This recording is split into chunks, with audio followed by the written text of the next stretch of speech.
سکھوں کے بعد 19ویں صدی کے وسط میں پنجاب جب انگریزوں کے تسلط میں آ گیا تو لاہور کی بادشاہی عالمگیری مسجد 1856 میں واگزار کروا لی گئی۔ بادشاہی مسجد کے پہلے امام اور خطیب علامہ قاضی احمد الدین بغوی مقرر ہوئے۔ علامہ جب بھیرا تشریف لائے تو انہوں نے شاہی جامع مسجد بھیرا کی واگزاری کے لیے درخواست دی۔ یوں 1859 میں شیر شاہ سوری جامع مسجد بھیرا واگزار ہوئی۔ علامہ بغوی نے خطابت اور نظامت کے فرائض سنبھالے۔ مسجد کے گنبد، دیواریں اور محرابیں ٹوٹ پھوٹ کا شکار ہو چکی تھیں۔ علامہ بغوی نے اہل بھیرا کی مدد سے مسجد کی ازسر نو مرمت کروائی۔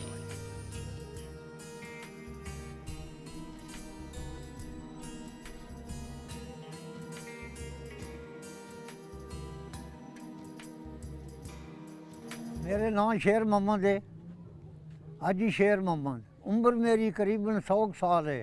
بھیرے شہر وچ عام ہندو ہوندے آئے، تجارت کرندے آئے، پیچھے پھر مسجد جڑی آئی یہ ان آباد کیتی، اتنے تعلیمی ادارہ ہویا تے اگے بالکل شیر شاہ سوری تیار کر کے ٹر گیا کہ میں چھوٹا جہا جے ویکھن لگا اتنے آباد کاری ہوندی پئی، مرمت ہوندی رہی ہے، نالوں نال ہر سال مرمت ہوندی ہے۔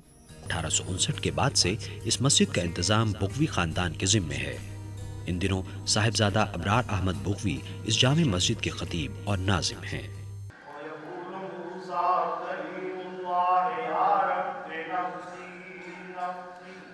اس میں بہت سے علماء مختلف ادوار میں آتے رہے۔ ہمارے خاندان بغویہ کو 250 سال ہو چکے ہیں اس مسجد میں اولاد در اولاد کام کرتے ہوئے۔ اس مسجد میں ایک بغویہ لائبریری قائم کی گئی ہے جسے بغویہ خاندان کے اسکالروں نے ترتیب دیا ہے۔ اس لائبریری میں اسلامی اور دیگر موضوعات پر کتابوں کا ایک بڑا ذخیرہ موجود ہے۔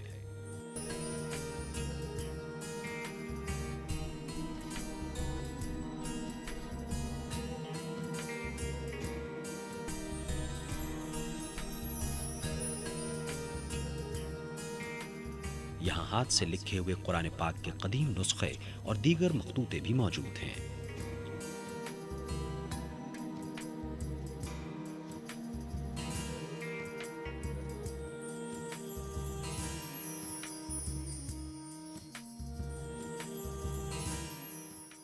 ان میں سونے کے پانی سے لکھا ہوا قرآن پاک اور الفی قرآن بھی ہے جس کی ہر سطر کا آغاز الف سے ہوتا ہے۔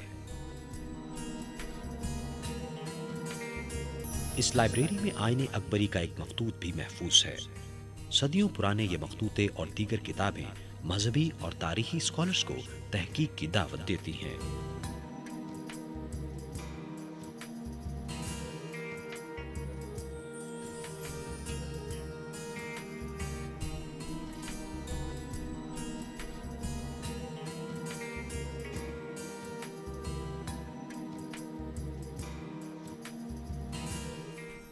شاہی مسجد بھیرا میں ایک مدرسہ دارالعلوم عزیزیہ بھی موجود ہے جو مولانا عبدالعزیز بغوی کے نام پر قائم کیا گیا۔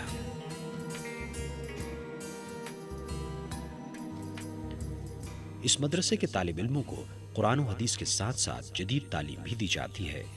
اب تک دارالعلوم عزیزیہ سے ہزاروں طالب علم قرآن و حدیث کی تعلیم پا چکے ہیں۔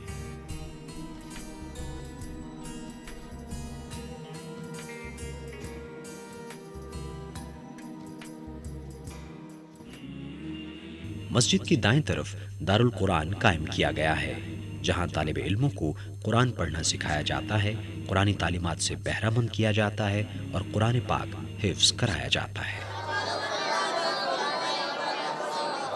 مسجد کے بائیں جانب دارالحدیث ہے جہاں طالب علموں کو حدیث کا علم دیا جاتا ہے۔ دارالعلوم کے طالب علم تعلیمی بورڈ سرگودھا سے میٹرک کا امتحان پاس کرتے ہیں۔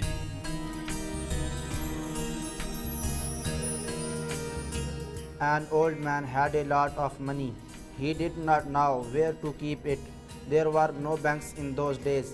جدید تعلیم کے حصول کے لیے کمپیوٹر کی تعلیم کو اس دور میں اہم خیال کیا جاتا ہے۔ سب سے پہلے قرآن پاک میں نے اس دارالعلوم عزیزیہ میں حفظ کیا، اس کے بعد